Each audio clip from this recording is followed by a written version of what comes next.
Bonjour, je m'appelle Marie Veillette et pour notre cours de DIH, j'ai décidé de faire mon projet sur l'intolérance. Donc, le titre de mon projet, c'est Mieux comprendre l'intolérance face aux différences humaines. Donc, pourquoi j'ai décidé de travailler sur l'intolérance?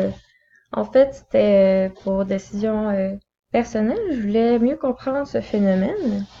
Donc, je voulais comprendre pourquoi c'était si répandu, parce qu'en effet, les commentaires haineux, c'est pas difficile à trouver. Je me demandais si c'était utile en société, si c'était un mal nécessaire, ou bien si c'était quelque chose que l'on pouvait éviter.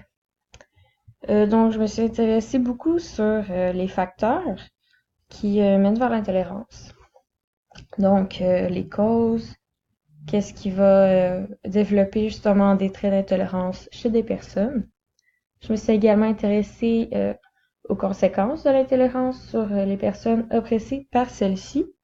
Donc, par exemple, qu'est-ce que l'homophobie a fait sur les personnes de la communauté LGBTQ.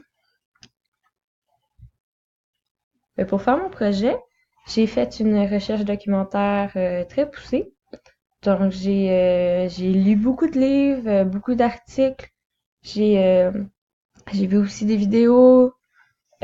Puis c'était assez intéressant de voir plusieurs auteurs sur ce sujet. Donc en ce moment, j'écris un essai qui parle de l'intolérance. Et pour ça, j'utilise plusieurs disciplines de sciences humaines. Et mes trois disciplines principales, c'est la psychologie, la sociologie et l'anthropologie. Le squelette de mon essai, ça ressemblera à ça. Donc, j'ai commencé avec une introduction. Par la suite, je parlais des définitions. Donc, dans mes lectures, j'ai découvert que les auteurs différents avaient des définitions différentes pour les mêmes concepts et j'ai trouvé ça assez intéressant et je voulais en parler dans mon essai. Ensuite, je parlais des causes. Donc, avec les concepts de sciences humaines de tantôt, on va voir certaines de ces causes-là. Donc, qu'est-ce qui mène à l'intolérance? Qu'est-ce qui favorise la tolérance? C'est quoi qui est en jeu quand il y a l'intolérance? Ensuite, j'ai parlé des conséquences de l'intolérance sur les communautés oppressées par celle-ci. Et ensuite, je vais conclure mon essai. Donc, mon premier concept, c'est un concept psychologique et c'est la peur. Donc, c'est la peur de l'autre, la peur de la différence, la peur de l'inconnu. Donc, ça, c'est utile pour se préserver, ça nous permet d'être prudents, ça fait qu'on prend pas de gros risques inutiles ou dangereux. Mais c'est un couteau à double tranchant parce que la peur, ça peut mener facilement vers la haine, vers les jugements rapides. Ça fait justement qu'on est très défensif et qu'on veut pas accepter la différence dans nos vies, dans nos vies parce qu'on a peur. Ensuite, mon deuxième concept, c'est psychologique. Encore, et c'est l'ignorance. Donc, une définition intéressante de l'ignorance, c'est que c'est un décalage entre les perceptions et la réalité qui est causé par des préjugés, des croyances, des illusions ou simplement un manque d'information. Donc, l'ignorance est une cause de l'intolérance. Oui, voilà.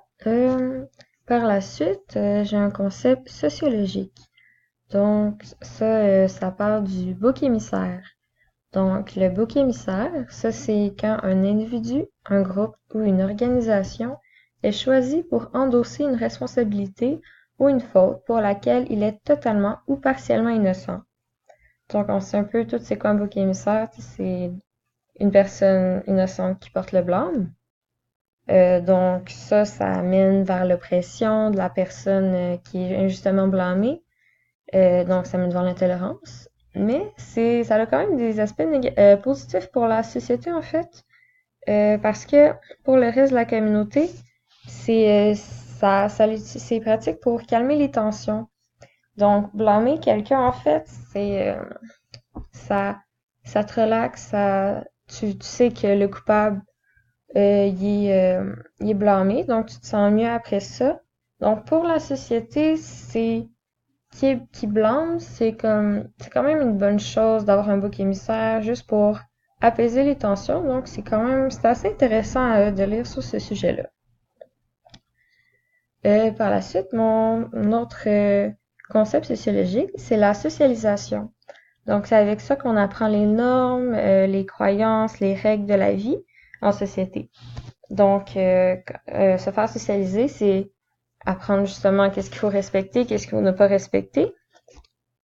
Et donc, ça fait un lien avec l'intolérance parce que c'est avec ça que on voit si quelqu'un qui respecte pas ces normes-là, on peut se justifier de les opprimer.